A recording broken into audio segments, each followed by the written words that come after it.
अस्सलाम वालेकुम स्टूडेंट्स आज की वीडियो में हम चैप्टर 15 इनहेरिटेंस के शॉर्ट क्वेश्चंस डिस्कस करेंगे। इस चैप्टर का सबसे पहला शॉर्ट क्वेश्चन हमारे पास कुछ डिफरेंसेस हैं। सबसे पहला डिफरेंस एंटीजन और एंटीबॉडी के दरमियान में है। सबसे पहले मैं आपको एंटीजन और एंटीबॉडी का थोड़ा सा शॉर्ट इंट्रोडक्शन देता हूँ, फिर इसके डिफरेंस की तरफ हम चलते हैं। आपको पता होना चाहिए कोई भी बैक्टीरिया, कोई भी माइक्रो ऑर्गेनिज्म जो हमारी बॉडी के अंदर इंटर होता है तो उसकी जो सरफेस होती है, उसकी जो सेल मेम्ब्रेन होती है, उस सेल मेम्ब्रेन के ऊपर स्पेसिफिक प्रोटीन, स्पेसिफिक लिपिड्स मौजूद होते हैं। तो ये जो स्पेसिफिक प्रोटीन्स और स्पेसिफिक लिपिड्स सेल्स की सरफेस के ऊपर या माइक्रो ऑर्गेनिजम्स की सरफेस के ऊपर मौजूद होते हैं, उन्हें हम कहते हैं एंटीजन। कोई भी फॉरेन पार्टिकल जो हमारी बॉडी के अंदर इंटर होता है, उसकी सरफेस के ऊपर जो मार्कर्स होते हैं, जो केमिकल्स होते हैं, वो एंटीजन्स होते हैं। हमारे बॉडी के जो इम्यून सिस्टम होता है वो उन एंटीजन्स को आइडेंटिफाई करता है और उनके खिलाफ एंटीबॉडीज़ बनाता है। ठीक है, तो एंटीजन्स क्या होते हैं? ये मार्कर्स होते हैं सेल की जो मेम्ब्रेन होती है उसके ऊपर। ये कोई प्रोटीन्स, लिपिड्स या कार्बोहाइड्रेट्स हो सकते हैं, उन्हें एंटीजन कहते हैं। जैसे हमारी बॉडी के जितने भी सेल्स हैं उनके ऊपर भी स्पेसिफिक मार्कर्स मौजूद होते हैं। ठीक है, फ़र्क सिर्फ ये होता है कि हमारा जो इम्यून सिस्टम होता है उसे पता होता है कि ये हमारी बॉडी के सेल्स हैं, तो इनके ऊपर ये वाले मार्कर्स मौजूद होंगे। लेकिन जो बाहर से आने वाला सेल होगा, बाहर से आने वाला कोई माइक्रो ऑर्गेनिज्म होगा, तो हमारा जो इम्यून सिस्टम होता है वो उसकी जो सेल की मेम्ब्रेन होती है, बाहर से आने वाले माइक्रो ऑर्गेनिज्म की जो मेम्ब्रेन होती है, उस मेम्ब्रेन के ऊपर जो एंटीजन्स मौजूद होते हैं, जो मार्कर्स मौजूद होते हैं, उनको आइडेंटिफाई करते हैं और उनके खिलाफ एंटीबॉडीज़ बनाते हैं। ठीक है, तो एंटीजन्स क्या होते हैं? स्पेसिफिक केमिकल्स होते हैं जो कि सेल्स की सरफेस के ऊपर मौजूद होते हैं। और एंटीबॉडीज़ क्या होते हैं? ये स्पेसिफिक प्रोटीन्स होती हैं जो स्पेसिफिक एंटीजन्स के खिलाफ बनाई जाती हैं। तो ये एंटीबॉडीज़ हमारे इम्यून सिस्टम का हिस्सा हैं। तो अभी हम इनके डिफरेंसेस देखते हैं। एंटीजन क्या होता है? Antigen is any substance that trigger immune response in the body. Antigen कोई भी बाहर से आने वाला कोई फॉरेन पार्टिकल हो सकता है जो कि हमारी बॉडी के अंदर इम्यून रिस्पॉन्स को जनरेट करता है। और एंटीबॉडीज़ क्या होती हैं? Antibodies are proteins that are produced against specific antigen. ये एंटीबॉडीज़ स्पेसिफिक प्रोटीन्स होती हैं जो कि स्पेसिफिक एंटीजन्स के खिलाफ प्रोड्यूस की जाती हैं, ताकि वो जो एंटीजन्स होती हैं उन्हें किल किया जाए, या उन एंटीजन रखने वाले माइक्रो ऑर्गेनिजम्स को, उन एंटीजन रखने वाले सेल्स को किल किया जाए। एंटीजन्स को इम्यूनोजेंस भी कहते हैं और जो एंटीबॉडीज़ होती हैं उन्हें इम्यूनोग्लोब्यूलेंस भी कहते हैं। इसके बाद जो एंटीजन्स होती हैं वो कोई प्रोटीन्स हो सकती हैं, वो कार्बोहाइड्रेट्स और लिपिड्स हो सकते हैं। जैसे कि आपको पता है सेल मेम्ब्रेन के ऊपर प्रोटीन्स, कार्बोहाइड्रेट्स, लिपिड्स, ये सारी चीज़ें मौजूद होती हैं। इसके अलावा जो एंटीबॉडीज़ होती हैं they are proteins. Antibodies proteins होती हैं जो कि स्पेसिफिक एंटीजन्स के खिलाफ बनाई जाती हैं। इसके बाद नेक्स्ट है एंटीजन क्या होती है? एंटीजन हमारी बॉडी के अंदर जब भी इंटर होती है, ये क्या करता है? कोई एलर्जिक रिएक्शंस जनरेट करता है या बॉडी के अंदर डिजीज़ काज करता है। जैसे माइक्रो ऑर्गेनिज्म है तो उनकी सरफेस के ऊपर तो ये एंटीजन मौजूद होती है ना, तो जब माइक्रो ऑर्गेनिज्म हमारी बॉडी के अंदर इंटर होते हैं तो वो कोई ना कोई डिजीज़ काज करते हैं, कोई एलर्जिक रिएक्शन काज करते हैं। तो एंटीबॉडीज़ क्या करती हैं? ये प्रोटेक्ट करती हैं हमारी बॉडी को इन एलर्जिक रिएक्शन से। इसके बाद एंटीजन प्रेजेंट होती हैं on the surface of cells की सरफेस के ऊपर, और डिफरेंट डिजीज़ काजिंग जो एजेंट्स होते हैं जैसे कि बैक्टीरिया, उसकी सरफेस के ऊपर मौजूद होती हैं। और एंटीबॉडीज़ हमारे इम्यून सिस्टम का हिस्सा हैं जो कि ब्लड के अंदर सर्कुलेट करती हैं, और इन एंटीबॉडीज़ को हमारी बॉडी के अंदर स्पेसिफिक वाइट ब्लड सेल्स होते हैं वो सिंथेसाइज करते हैं। इसके बाद नेक्स्ट डिफरेंस एवोल्यूशन और वेरिएशन के दरमियान में है। तो वेरिएशन और एवोल्यूशन को हम किस तरह से डिफरेंशिएट करते हैं ये भी हम देखते हैं। सबसे पहले वेरिएशन क्या होता है? कोई भी चेंज, डिफरेंस। ठीक है, variation is defined as difference in characters shown by individual belonging to same species. यानी एक ही स्पीशी के अंदर एक करेक्टर के हवाले से जो डिफरेंस होता है वो क्या होता है? वेरिएशन। या एक ही स्पीशी अगर आप देख लें, जैसे आप दो ह्यूमन को कंपेयर कर लें तो उनका स्किन कलर भी क्या होता है? एक दूसरे से डिफरेंट होता है। उनका आई कलर भी हो सकता है एक दूसरे से डिफरेंट हो, हेयर कलर भी डिफरेंट हो, हाइट भी डिफरेंट हो, वेट भी डिफरेंट हो। तो ये किसके ज़ुमरे में आता है? ये वेरिएशन के ज़ुमरे में आता है। ठीक है, इसे वेरिएशन कहते हैं। तो variation is define as difference in characters, किसी भी करेक्टर में डिफरेंस बिटवीन स्पीशीज़ या between individual of same species. एक ही स्पीशी के जो इंडिविजुअल्स होते हैं उनके अंदर मुख्तलिफ करेक्टर्स के दरमियान जो डिफरेंस होते हैं उसे वेरिएशन कहते हैं। इट अकर्स, ये वेरिएशंस असल में होती कैसे है? ये वेरिएशंस होती है ड्यू टू म्यूटेशन की वजह से हो सकती है, रिकॉम्बिनेशन की वजह से हो सकती है। रिकॉम्बिनेशन सिंपली आप समझ लें जो मियोसिस का प्रोसेस होता है जिसके नतीजे में गैमेट्स बनते हैं। ठीक है, तो उसके नतीजे में भी ये वेरिएशन का प्रोसेस हो सकता है। प्लस बहुत सारे और सोर्सेज भी हैं वेरिएशन के, मतलब वो जो इंडिविजुअल है उसने कौन से जीन्स इनहेरिट किए हैं अपने पेरेंट्स से, ये उसके ऊपर भी डिपेंड करता है वेरिएशन का जो प्रोसेस होता है। इसके अलावा एवोल्यूशन क्या होता है? एवोल्यूशन को हम डिफ़ाइन करते हैं, it is defined as change in character of species. और population over a long period of time. मतलब इसका ये है कि एक स्पीशी के अंदर एक कंप्लीट चेंज डेवलप हो जाना ओवर अ लॉन्ग पीरियड, बहुत सारे टाइम लेकर एक स्पीशी के अंदर जब एक स्पेसिफिक चीज़ अडॉप्ट हो जाती है, एक स्पेसिफिक चीज़ उसके अंदर एंटर हो जाती है, तो उसे हम कहते हैं एवोल्यूशन। यानी वो इवॉल्व हुई है, किसी स्पेसिफिक कोई एक स्पेसिफिक कैरेक्टर उसके अंदर इवॉल्व हुआ है। और ये जो एवोल्यूशन होती है ये कैसे होती है? By natural selection. नेचर मतलब उन ऑर्गेनिजम्स को सिलेक्ट करती है जो ज़्यादा सूटेबल होते हैं, ठीक है। तो evolution occur by natural selection. इसके बाद वेरिएशन का दूसरा डिफरेंस भी हमने देख लिया था। थर्ड डिफरेंस ये है कि वेरिएशन लॉन्ग टर्म भी हो सकती है और शॉर्ट टर्म भी होती है। वेरिएशन जो है वो लॉन्ग टर्म प्रोसेस भी हो सकता है, शॉर्ट टर्म प्रोसेस भी हो सकता है, जबकि जो एवोल्यूशन है वो लॉन्ग टर्म प्रोसेस होता है, ठीक है। मतलब बहुत ज़्यादा अरसा लगता है कोई एक स्पेसिफिक कैरेक्टर इवॉल्व होने में, ठीक है, या कोई एक स्पीशी से दूसरी स्पीशी इवॉल्व होने में। इसके बाद वेरिएशन का मतलब है इट माइट बी रिवर्सिबल। जो वेरिएशन होती है ये रिवर्सिबल भी हो सकती है और इरिवर्सिबल भी हो सकती है। रिवर्सिबल और इरिवर्सिबल का मतलब क्या है? जैसे बहुत सारी जो एक्वायर्ड जो वेरिएशंस होती हैं, एक्वायर्ड वेरिएशंस का मतलब जो कि हमारे जीन्स में नहीं होती, जो कि इन्वायरमेंटल फैक्टर्स की वजह से वो वेरिएशंस आती हैं। जैसे किसी एक बंदा है जिसने बहुत ज़्यादा मसल्स बना लिए, अब ये मसल्स एक्वायर्ड उसकी वेरिएशन है, ठीक है। तो ये वेरिएशन उसकी नेक्स्ट जनरेशन में ट्रांसफ़र नहीं होती। तो कुछ वेरिएशन जो होती हैं वो रिवर्सिबल होती हैं और कुछ इरिवर्सिबल्स होती हैं। जैसे कुछ अगर आपके जो गैमेट्स होते हैं उनके अंदर कोई ऐसी म्यूटेशन हो जाए, गैमेट्स मतलब जो जर्म सेल्स होते हैं, स्पर्म और एग, उनके अंदर कोई म्यूटेशन हो जाए तो वो म्यूटेशन अगली जनरेशन में ट्रांसफ़र हो सकती है। तो वो जो वेरिएशंस होती हैं वो इरिवर्सिबल होती हैं। तो सम वेरिएशंस, कुछ वेरिएशंस जो एक्वायर्ड वेरिएशंस होती हैं वो रिवर्सिबल होती हैं, जबकि जो एवोल्यूशन का प्रोसेस होता है वो इरिवर्सिबल होता है। मतलब एक कैरेक्टर अडॉप्ट हो जाए तो वो जनरेशन आफ्टर जनरेशन वो ट्रांसफ़र भी हो रहा होता है, तो ये एवोल्यूशन का प्रोसेस इरिवर्सिबल होता है। अच्छा, इसके बाद नेक्स्ट डिफरेंस है कि वेरिएशंस के नतीजे में क्या प्रोड्यूस होता है। बेसिकली वेरिएशन के नतीजे में प्रोड्यूस होते हैं मुख्तलिफ एक जीन्स की मुख्तलिफ फार्म्स प्रोड्यूस होती हैं या अलील्स प्रोड्यूस होती हैं। एक जीन्स की मुख्तलिफ फार्म्स को अलील्स कहते हैं। जैसे कि मेरे अंदर अगर आई कलर के लिए ब्लैक जीन मौजूद है, मतलब ब्लैक जीन है जिसकी वजह से मेरा आई कलर ब्लैक है, कोई दूसरा बंदा है उसके अंदर ऐसी अलील्स मौजूद होंगी, ऐसी जीन्स मौजूद होंगी जिसकी वजह से उसका जो आई कलर होगा वो क्या हो जाएगा? ब्लू हो जाएगा, या उसका आई कलर ग्रीन हो जाएगा, ठीक है।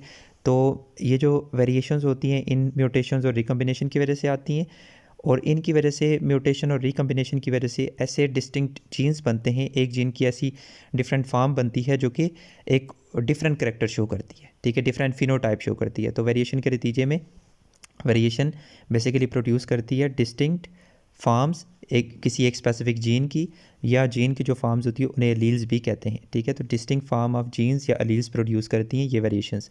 जबकि एवोल्यूशन के नतीजे में क्या होता है? Evolution results in formation of new species. Evolution के नतीजे में क्या होता है कि एक नई स्पीशी डेवलप हो जाती है। वेरिएशन के नतीजे में क्या होता है कि एक स्पीशी के अंदर मुख्तलिफ एक करेक्टर के हवाले से डिफरेंट चेंजेस आती हैं। इसके बाद वेरिएशन का नेक्स्ट डिफरेंस ये है कि सम वेरिएशंस आर नॉट इनहेरिटेबल। मतलब जैसे कि वहाँ पे पहले भी मैंने मेंशन किया था, एक्वायर्ड जो चेंजेस होती हैं, एक्वायर्ड जो कैरेक्टर्स होते हैं वो इनहेरिटेबल नहीं होते, वो अगली नस्ल में ट्रांसफ़र नहीं होते। जबकि एवोल्यूशन जो होता है, जो एवोल्यूशनरी चेंजेस होती हैं, दे आर ऑलवेज़ इनहेरिटेबल।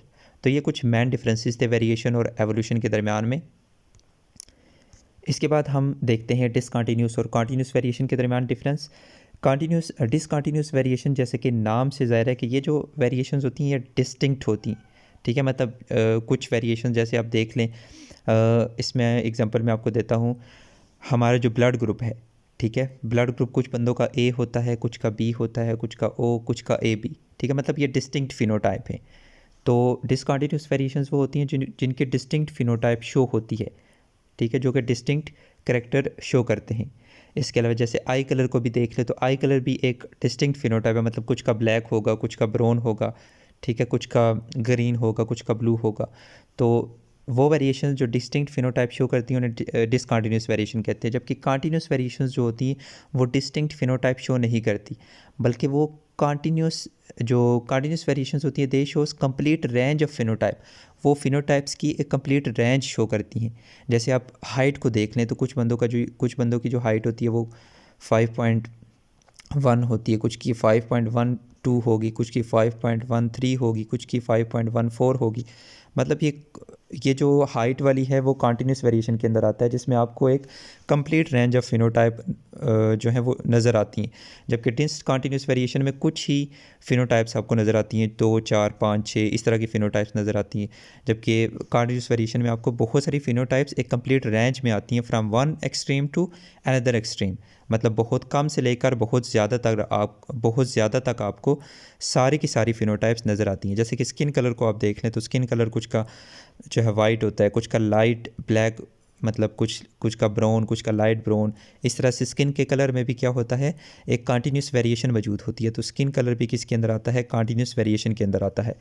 इसके बाद नेक्स्ट डिफरेंस ये है कि ये जो डिसकंटिन्यूस वेरिएशंस होती है can not be measured in terms of number. इनको नंबर्स में हम मेजर नहीं कर सकते। जैसे कि अगर आप देखें तो आई कलर को, ब्लड ग्रुप को हम इनको नंबर्स में मेजर नहीं कर सकते, जबकि जो कंटिन्यूस वेरिएशंस होती हैं उन्हें हम नंबर्स में मेजर कर सकते हैं। जैसे कि हाइट को, वेट को हम नंबर में मेजर कर सकते हैं।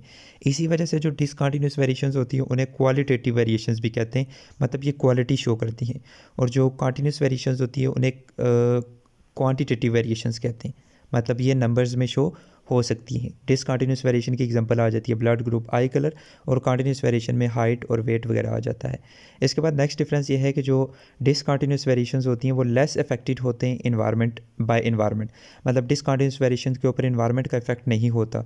मतलब जैसे आपका ब्लड ग्रुप है, उसके ऊपर इन्वायरमेंट को कोई इफेक्ट नहीं होता। मतलब आपका अगर ब्लड ग्रुप ए है तो वो ब्लड ग्रुप ए ही रहता है। और जो कंटिन्यूस वेरिएशंस होती हैं उनके ऊपर इन्वायरमेंट का इफेक्ट होता है। जैसे कि अगर आप एक एग्जांपल लें, जैसे हमारा स्किन कलर है, तो आप जितने ज़्यादा धूप में घूमेंगे तो आपका स्किन कलर और ज़्यादा डार्क होता जाएगा, ठीक है। मतलब वो मेलानिन पिगमेंट और ज़्यादा प्रोड्यूस होगा, जिसकी वजह से आपका स्किन कलर डार्क होगा। तो ये वाली वेरिएशंस इन्वायरमेंट के हवाले से इफेक्टेड होती हैं। इसके बाद अगर आप हाइट की एग्जांपल ले लें, अगर आप प्रॉपर खुराक ना लें तो आपका जो कद होता है वो छोटा रह जाएगा। बेशक आपने टाल वाले जीन्स इनहेरिट किए हुए हैं, तो ये जो करेक्टर्स होते हैं ये इफेक्टेड होते हैं बाय एनवायरनमेंट। इसके बाद जो डिसकंटिन्यूस वेरिएशंस होती हैं वो कंट्रोल की जाती हैं, एक ही जीन पेयर इन्हें कंट्रोल करता है। और जो कंटिन्यूस वेरिएशंस होती हैं उन्हें more than one gene pair, बहुत सारे जीन्स जो हैं वो कंट्रोल कर रहे होते हैं कंटिन्यूस वेरिएशंस को, जैसे स्किन कलर को, इसके अलावा हाइट को, वेट को, बहुत सारे जीन्स कंट्रोल कर रहे होते हैं। इसके बाद डिसकंटिन्यूस और कंटिन्यूस वेरिएशन के बाद है नेचुरल सिलेक्शन और आर्टिफिशियल सिलेक्शन के दरमियान डिफरेंस। अच्छा, नेचुरल सिलेक्शन और आर्टिफिशियल सिलेक्शन, बेसिकली ये जो नेचुरल सिलेक्शन का प्रोसेस होता है इसमें नेचर जो ज़्यादा सूटेबल ऑर्गेनिजम्स होते हैं उन्हें सेलेक्ट करते हैं। Selection occurs when natural environmental conditions changes. मतलब ये जो सिलेक्शन होती है ये तब होती है जब जो नेचुरल इन्वायरमेंट होता है उसकी जो कंडीशंस होती है वो चेंज होती हैं। जो सूटेबल होते हैं उस इन्वायरमेंट के अंदर वो सर्वाइव करते हैं, और जो सूटेबल नहीं होते वो ख़त्म हो जाते हैं। Artificial selection, it is selected by man. Artificial selection मतलब किसी स्पेसिफिक ऑर्गेनिज्म जिसके अंदर डिज़ायरेबल करेक्टर्स होते हैं उनको ह्यूमन जो वो सिलेक्ट करता है। नेचुरल सिलेक्शन कैसे होती है, इस जो वेरिएशंस प्रोड्यूस होती है ऑर्गेनिजम्स के अंदर वो प्रोड्यूस होती हैं बाय म्यूटेशन। म्यूटेशन की वजह से वेरिएशंस प्रोड्यूस होती हैं, जिसके नतीजे में एक ऑर्गेनिज्म किसी एक स्पेसिफिक करेक्टर के हवाले से दूसरे ऑर्गेनिज्म से डिफरेंट होता है। तो फिर नेचर उन दोनों में से ज़्यादा जो सूटेबल होती है उसे सिलेक्ट कर लेती है। इसके बाद आर्टिफिशियल सिलेक्शन में जो वेरिएशंस प्रोड्यूस होती हैं वो सिलेक्टिव ब्रीडिंग से प्रोड्यूस होती हैं।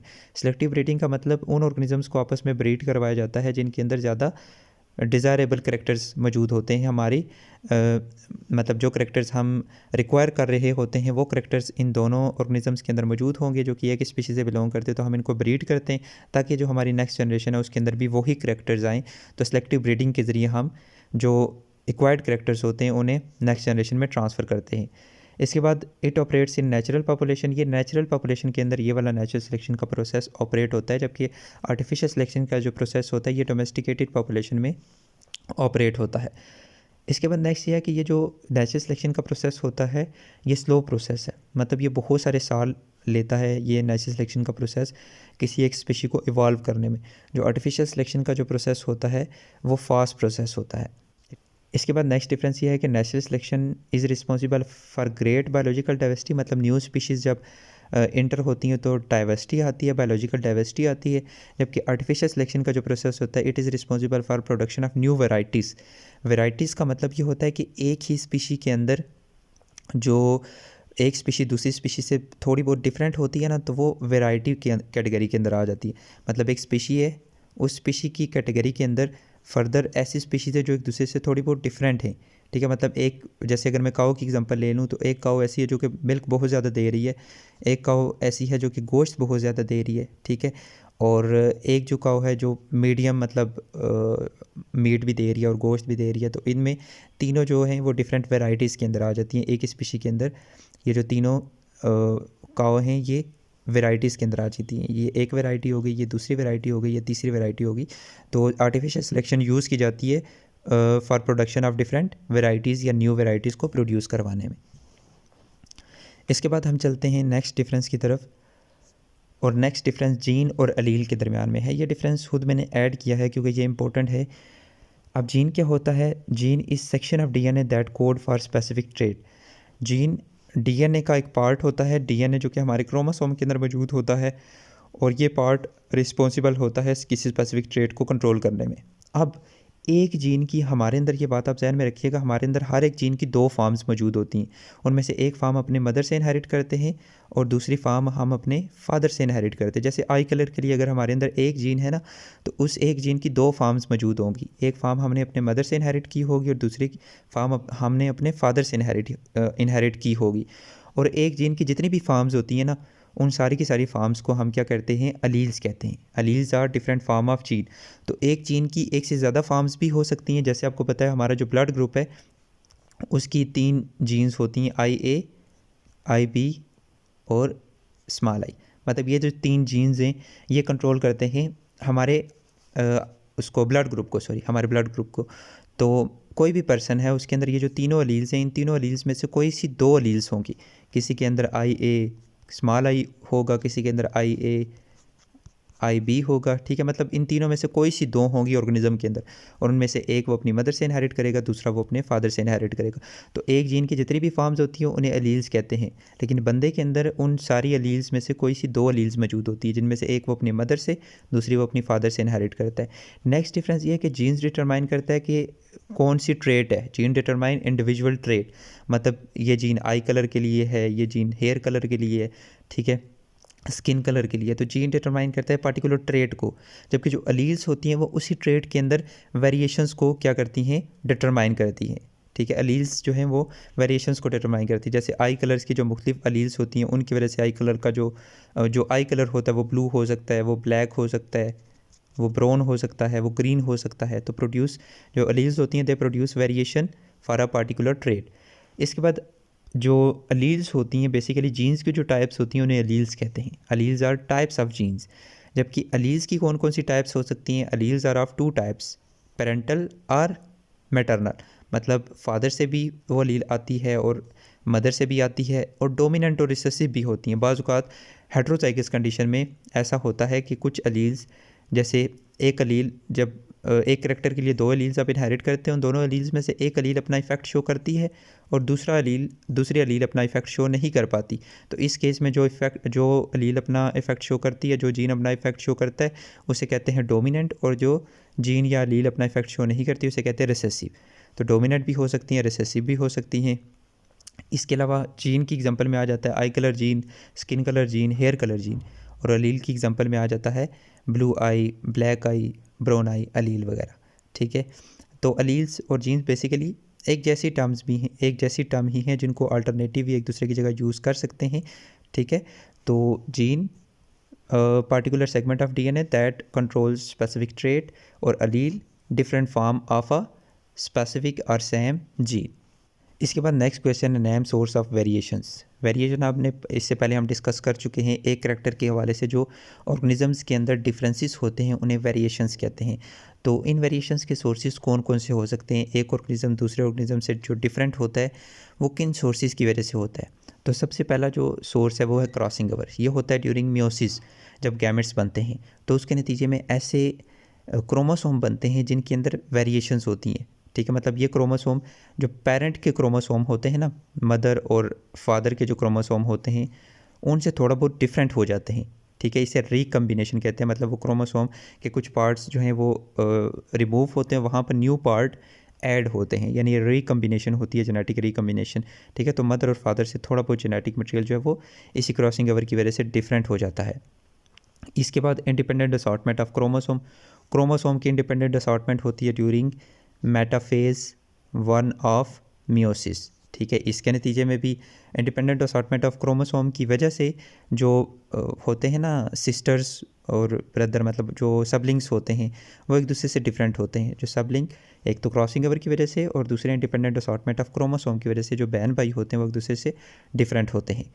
इसके बाद फर्टिलाइजेशन के नतीजे में आपको पता है एक स्पर्म जो होता है एग के साथ फ्यूज़ करता है और इसके नतीजे में बनता है ज़ाइगोट। ठीक है, अब ये जो ज़ाइगोट होता है ये डिफरेंट होता है फ्राम फादर एंड मदर। ठीक है, तो fertilisation is also source of variation. इसके बाद म्यूटेशंस, सर्टेन म्यूटेशंस के नतीजे में ऐसे जीन्स डेवलप होते हैं जिनके नतीजे में नई वेरिएशंस आते हैं। ठीक है, नए करेक्टर्स, एक करेक्टर्स की नई फॉर्म्स अपीयर होती हैं। इसके बाद जीन फ्लो का मतलब होता है कि किसी एक ऑर्गेनिज्म का एक पॉपुलेशन से, किसी एक स्पीशी का एक पॉपुलेशन से दूसरी पॉपुलेशन के अंदर मूव करना। ठीक है, तो ये क्या होता है, जीन फ्लो होता है। मतलब उधर जाकर उसने मेटिंग का प्रोसेस किया और उसके नतीजे में जो ऑफ स्प्रिंग्स बनेंगे वो ज़्यादा डिफरेंट होंगे, वेरिएंट होंगे। जैसे फॉर एग्जांपल, इसकी एग्जांपल मैं आपको देता हूँ। जैसे पाकिस्तान से कोई बंदा जाता है और अब्रॉड में जाकर, जैसे इंग्लैंड में जाकर ना वो कर लेता है, शादी कर लेता है, तो उसके नतीजे में जो ऑफ स्प्रिंग्स प्रोड्यूस होंगे वो थोड़े वेरिएंट होंगे, डिफरेंट होंगे एज़ कम्पेयर टू वहाँ के जो नेटिव बच्चे होंगे उनके मुकाबले में। ठीक है, तो जीन फ्लो भी क्या होता है, मतलब एक स्पीशी का एक जगह से मूव करके दूसरी जगह पर जाना और वहाँ पर जब ऑफ स्प्रिंग्स वो प्रोड्यूस करेगा तो वो जो ऑफ स्प्रिंग होंगे वो थोड़े डिफरेंट होंगे। ठीक है, उन पाकिस्तान वालों से भी डिफरेंट होंगे, वो जो इंग्लैंड वाले होंगे उनसे भी थोड़े बहुत डिफरेंट होंगे। इसके बाद नेक्स्ट है give examples of artificial selection. Artificial selection की कुछ एग्जांपल्स हमने बतानी है कि आर्टिफिशियल सिलेक्शन आपको पता है इसके अंदर हम सेलेक्टिव ब्रीडिंग के ज़रिए डिज़ायरेबल करेक्टर्स नेक्स्ट जनरेशन के अंदर हम ट्रांसफ़र करवाते हैं। Artificial selection is use for production of improved varieties, new varieties या इम्प्रूव्ड वैरायटीज़ हम प्रोड्यूस करवाते हैं डोमेस्टिक एनिमल्स की। इसकी एग्जांपल में आ जाता है नीली Ravi buffalo, Jersey Sahiwal cow, hound dog, इसके बाद अलास्कन डॉग, इसके बाद डॉनी ऑक्स। तो ये कुछ एग्जांपल्स हैं आर्टिफिशियल सिलेक्शन की, तो ये आप रिमेंबर कर लीजिएगा। इसके बाद नेक्स्ट है what kind of gametes would be produced by organism having the following genotype. Organisms जिनके अंदर ये वाली जीनोटाइप है, हमने बताना है कि इनसे कौन कौन सी टाइप्स के गैमेट्स प्रोड्यूस हो सकते हैं। तो सबसे पहली चीज़ आपने ध्यान में रखनी होगी कि अगर ये एक ऑर्गेनिज्म है तो इससे जब गैमेट्स बनेंगे तो आपने ध्यान में रखना है Mendel law of segregation. Mendel law of segregation ये स्टेट करता है कि जैसे तो आपको पता है हर ऑर्गेनिज्म के अंदर किसी भी जीन के हवाले से दो अलील्स मौजूद होती हैं। ये एक जीन पेयर है, ये दूसरा जीन पेयर है। तो मेंडल लॉ ऑफ सेग्रीगेशन क्या कहता है, ड्यूरिंग गैमेट फार्मेशन के दौरान अलील ऑफ जीन पेयर, हर एक जीन पेयर की जो अलील्स होती हैं ना, जैसे ये जीन पेयर है इसकी दो अलील्स हैं, ये हैं, ये जीन पेयर है इसकी दो अलील्स ये हैं। तो during gamete formation the Aleel of gene pair segregate, ये दोनों सेग्रीगेट होती हैं, सेपरेट होती हैं, और हर एक जो गैमेट होता है वो रिसीव करता है one Aleel from each pair. मतलब पहले पेयर में से भी कोई भी गैमेट बनेंगे, एक गैमेट ये बनेगा जिसके अंदर पहले पेयर में से कोई सा एक ए जाएगा, मतलब कैपिटल ए जाएगा, और दूसरे पेयर में चूँकि दोनों सिमिलर हैं तो इन दोनों में से कोई सा भी जाए फ़र्क नहीं पड़ता, मतलब दोनों एक जैसे ही हैं। ठीक है, तो एक तरह के गैमेट्स ये बनेंगे और दूसरी तरह के गैमेट्स बन सकते हैं स्मॉल ए और कैपिटल बी। ठीक है, और बाकी जितने भी बनेंगे तो 50% ये वाले बनेंगे और 50% ये वाले बनेंगे, मतलब कोई और पॉसिबिलिटी है ही नहीं, क्योंकि यहाँ पर है ही दो जीन्स की एग्जांपल यहाँ पर लिखी हुई हैं। तो कुछ गैमेट्स के अंदर पहले जीन पेयर में से ए जाएगा, दूसरे जीन पेयर में से कैपिटल बी जाए, क्योंकि दोनों सिमिलर अलील्स हैं दूसरे जीन पेयर के अंदर। तो कुछ गैमेट्स ये वाले बनेंगे और कुछ गैमेट्स बनेंगे ये वाले, 50% वाला सीन हो जाएगा यहाँ पे। इसके बाद नेक्स्ट ए बी बी। अब इस कंडीशन में पहले जीन पेयर में भी दोनों अलील सेम है और दूसरे जीन पेयर में भी दोनों अलील सेम है, तो पहले दो में से कोई सा एक जाएगा, दूसरे दोनों में से कोई सा एक जाएगा। इसी तरह से पहले दोनों में से अगर मैं कहता हूँ ये वाला जाए और फिर ये वाला जाए तो फिर भी वही कंडीशन बनती है, मतलब 100 के 100% जो जीन्स बनेंगे, सॉरी यहाँ पे मैंने जीन्स मेंशन कर दिए, जो गैमेट्स बनेंगे वो कौन से बनेंगे, ए बी वाले, स्मॉल ए कैपिटल बी वाले। इसके बाद थर्ड वाला भी वही सीन हो जाएगा, third example A B B. इस केस में भी यही होगा, पहले दोनों जीन पेयर में से, पहले जीन पेयर में से कोई सा एक जाएगा, दूसरे में से कोई सा एक तरह के गैमेट्स ये वाले, दूसरी तरह के गैमेट्स ये वाले, तीसरी तरह के गैमेट्स भी ये वाले, मतलब 100 के 100% जो गैमेट्स बनेंगे वो वाले कैपिटल ए स्मॉल बी वाले बनेंगे। ठीक है, तो इसके बाद हम चलते हैं, यहाँ पर आप देख सकते हैं, यहाँ पे मैंने मेंशन भी कर दिया था, ये एक मतलब 2 जीन पेयर हैं। तो पहले जीन पेयर में से कोई सा एक एलील जाएगा, दूसरे जीन पेयर में से कोई सी एक एलील जाएगी, तो 100% ये वाले बनेंगे। तो पहले एग्जांपल के अंदर हमने देखा था 50% ये वाले बनेंगे, 50% ये वाले बनेंगे, और आखिरी एग्जांपल के अंदर वही 100% वाले गैमेट्स प्रोड्यूस होंगे, ए बी वाले। तो गैमेट्स के अंदर हमेशा ये बात आप जहन में रखिएगा, गैमेट्स के अंदर हमेशा जो जीन पेयर होता है ना, कोई भी जीन पेयर, उसमें से एक एलील होती है, इसमें से भी एक एलील और इसमें से भी एक एलील। चूँकि ये दोनों एक जैसी हैं, ये दोनों एक जैसी भी हैं, तो गैमेट्स जितने भी बनेंगे वो एक जैसे ही बनेंगे। इसके बाद नेक्स्ट जो क्वेश्चन है वो ये है कि 2 white sheep produce black offspring. मतलब 2 वाइट शीप जो हैं उन्होंने प्रोड्यूस किया एक ब्लैक ऑफस्प्रिंग को। What must be the parent genotype for colour B. मतलब जो पेरेंट का जीनोटाइप है वो क्या होना चाहिए, ठीक है।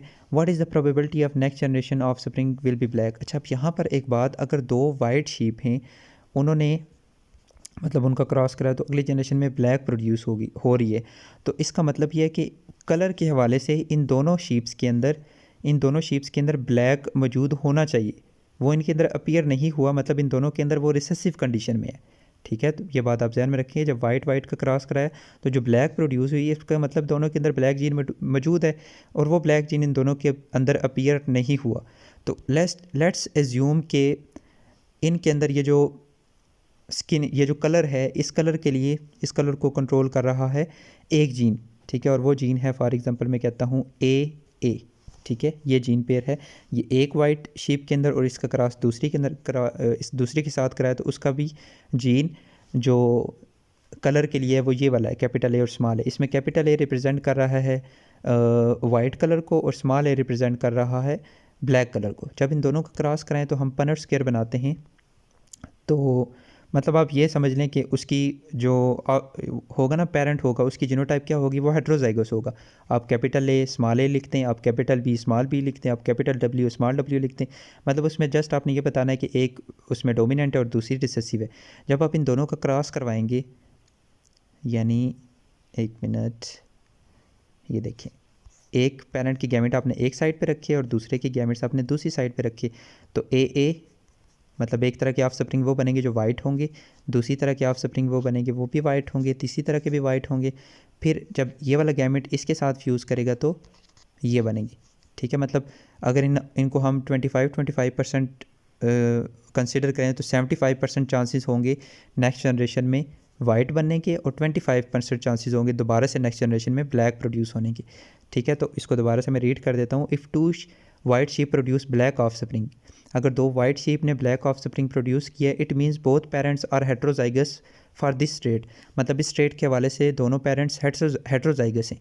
Let's assume white colour allele as B. मतलब उधर मैंने एक एग्जांपल ली थी और इधर में बी की एग्जांपल कह देता हूँ कि वाइट कलर जो वो कंट्रोल कर मतलब उसके पीछे अलील बी होती है, और black colour as small B, जो ब्लैक कलर है वो स्मॉल बी से उसे हम रिप्रेजेंट करें, तो पेरेंट जीनोटाइप क्या होगी, कैपिटल बी और स्मॉल बी। अब वो कह रहे the probability of black offspring in next generation is 25%। जो ब्लैक ऑफस्प्रिंग प्रोड्यूस अगली जनरेशन में, मतलब एक जनरेशन में ब्लैक प्रोड्यूस हुआ है, अगली जनरेशन में दोबारा से ब्लैक प्रोड्यूस होने के चांसेस कितने परसेंट है, 25%, जैसा कि मैंने आपको पीछे पनट स्क्वायर बना के बताया था, ठीक है। तो यहाँ पे आप दोबारा से बना सकते हैं पनट स्क्वायर। एक पेरेंट की गैमेट आप इस साइड पे रखें, दूसरे पेरेंट की गैमेट आप ऊपर रखें, तो कैपिटल बी स्मॉल बी को मिलाएं। मतलब ये दोनों गैमेट अगर मिलेंगे आपस में तो ऑफस्प्रिंग ये वाला बनेगा, अगर ये बनेंगे तो ऑफस्प्रिंग मिलेंगे तो ऑफस्प्रिंग ये वाला बनेगा, अगर ये दोनों मिलेंगे तो ऑफस्प्रिंग ये वाला, और अगर ये दोनों मिलेंगे तो ऑफस्प्रिंग ये वाला। मतलब ब्लैक के चांसेस 25% हैं। इसके बाद नेक्स्ट क्वेश्चन ये है कि diagram shows 2 varieties of moths in England. तो यहाँ पर ये डायग्राम के अंदर आपको शो हो रहा है, इंग्लैंड के अंदर ये जो 2 मोथ्स हैं इनकी वेराइटीज़ शो हो रही हैं। सबसे पहले which variety was more common when there was more air pollution. मतलब जब ज़्यादा एयर पोल्यूशन थी तब कौन सी वैरायटी जो है वो कॉमन थी, उसकी रीज़न बताएं। और अब इंग्लैंड के अंदर कौन सी वैरायटी फेमस है, उसकी भी रीज़न बताएं। आप देखें, ड्यूरिंग इंडस्ट्रियल पोल्यूटेड एरा जब इंडस्ट्रियल पोल्यूशन का एरा था ना, 99% of the peppered mouth was black. 90% sorry, जो माउथ थे वो क्या थे, ब्लैक थे। उसकी रीज़न क्या थी? उसकी रीज़न ये थी बिकॉज पोल्यूशन की वजह से जो ट्रीज़ की ट्रंक थी वो डार्कन हो गई थी, क्योंकि ये जो माउथ्स थे, ये ट्रीज़ की जो ट्रंक होती है, ट्रीज़ की जो स्टेम होती है, उसके ऊपर जो है ना ये बैठते हैं, उसके ऊपर ठहरते हैं। तो पोल्यूशन की वजह से ये जो ट्री की ट्रंक थी ना, ये क्या हो गई थी, बहुत ज़्यादा डार्क हो गई थी। तो इस डार्क ट्रंक के ऊपर जब लाइट कलर मोथ बैठते थे, वहाँ पर रेस्ट करते थे, तो फिर क्या होता था, वो इजीली बर्ड्स जो है वो उन्हें ईट कर लेते थे, इजीली बर्ड्स उन्हें खा लेते थे। इस वजह से पोल्यूशन जब थी उसके अंदर, इंग्लैंड के अंदर, तब जो वाइट कलर मॉस थे वो बहुत ज़्यादा कम हो गए थे, और जो ब्लैक कलर मॉस थे वो इजीली यहाँ पर इस डार्क ट्रंक के अंदर छुप जाते थे। ब्लैक कलर जो मॉस थे, तो इस वजह से वो बच जाते थे, और 90% जो मॉस थे वो ब्लैक कलर के रह गए थे जब इंग्लैंड के अंदर पोल्यूशन ज़्यादा थी। अब उन्होंने पोल्यूशन को कंट्रोल कर लिया है। Now England has controlled industrial pollution and light coloured moths number increased again.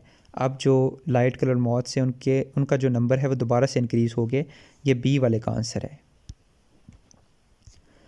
इसके बाद नेक्स्ट क्वेश्चन यहाँ पर, अमंग द फॉलोइंग जीनोटाइप्स, एक मिनट, हाँ, among the following genotype which one are heterozygous, कौन सी हेट्रोजाइगस हैं, कौन सी होमोजाइगस हैं, हमने बताना है। विच जीनोटाइप हैव सेम फिनोटाइप, कौन सी जीनोटाइप की फिनोटाइप सेम है, और हमने पिक करना है इस लिस्ट में से वन और मोर जीन्स, एक या एक से ज़्यादा जीन्स को जिनके अंदर जिनके लिए सिर्फ 2 अलील्स दी हुई हैं, मतलब एक या एक से ज़्यादा जीन्स को हमने यहाँ पे देखना है जिनके लिए सिर्फ 2 अलील्स मेंशन है इन एग्जांपल के अंदर। आल्सो पिक मल्टीपल अलील, और मल्टीपल अलील को भी हमने पिक करना है। सबसे पहले हम आंसर देते हैं क्वेश्चन नंबर 1 का कि which one are homozygous and which are heterozygous. ये देखें, ये AA, SS, BB, RR, ये सारी होमोजाइगस हैं, और ये IA, IB heterozygous, IB, small I heterozygous, capital B small b heterozygous, capital A small a heterozygous. तो ये पहले का आंसर हो गया। दूसरा आंसर है कि विच जीनोटाइप है सेम फिनोटाइप, कौन सी जीनोटाइप की सेम फिनोटाइप है। तो ये जो कैपिटल A स्मॉल a है इस केस में भी, और कैपिटल A स्मॉल a के केस में भी सेम फिनोटाइप ही होगी, क्योंकि इस केस के अंदर ये A वाला इफ़ेक्ट होगा, और इस केस के अंदर भी चूँकि दोनों A हैं तो कैपिटल A वाला इफ़ेक्ट होगा। और दूसरी example capital B small b, इनकी भी फिनोटाइप होगी वो सेम होगी। इसके बाद थर्ड क्वेश्चन ये है कि हमने ये बताना है कि हमने इस लिस्ट में से ऐसे जीन्स को आइडेंटिफाई करने जिनके लिए 2 एलील्स दी गई हैं, ठीक है, 2 डिफरेंट एलील्स दी गई हैं। तो जैसे कि मैं यहाँ पर आप देख सकते हैं, फॉर जीन कैपिटल A और कैपिटल A स्मॉल a, मतलब ये एक ही जीन की मतलब एक ही जीन है, तो इसके लिए 2 एलील्स कैपिटल A और स्मॉल a दी गई हैं। इसके बाद दूसरा जीन पेयर कैपिटल B और कैपिटल B स्मॉल b है, इनके लिए 2 एलील्स कैपिटल B और स्मॉल b गिवन हैं। इसके बाद और यहाँ पर आप देखें तो ये जो SS जीन है इसके लिए एक ही एलील्स दी गई है S, और जो स्मॉल r है इसके लिए एक ही एलील स्मॉल r दी गई है, ठीक है। तो ये एग्जांपल्स होगी इस क्वेश्चन की। लास्ट क्वेश्चन, हमने मल्टीपल एलील्स को यहाँ से आइडेंटिफाई करना है। तो मल्टीपल एलील्स कौन सी हैं, IA, IB और ये वाला I स्मॉल i, ये मल्टीपल एलील्स हैं। ये जो लास्ट में मैंने मेंशन किया है ये वाला, ये मल्टीपल एलील्स की एग्जांपल हैं, जिसमें ये एक जीन आ जाता है, जिसमें एक ये जीन आ जाता है, ये जिसमें एक ये जीन आ जाता है, मतलब कुछ बंदों के अंदर ये जीन होगा, कुछ के अंदर ये जीन होगा, कुछ के अंदर ये जीन होगा। तो इनकी एलील्स कौन कौन सी हैं, ये वाली एलील्स हैं। तो इन तीनों एलील्स में से बंदों के अंदर हमेशा कोई सी 2 होंगी। जैसे इसके अंदर कैपिटल IA और IB है, इसके अंदर IB और I स्मॉल i है, और इसके अंदर I स्मॉल i और I स्मॉल i है, ठीक है। तो बाकी कोई क्वेश्चन है तो नीचे आप कमेंट सेक्शन में पूछ सकते हैं। शुक्रिया, अल्लाह हाफिज़।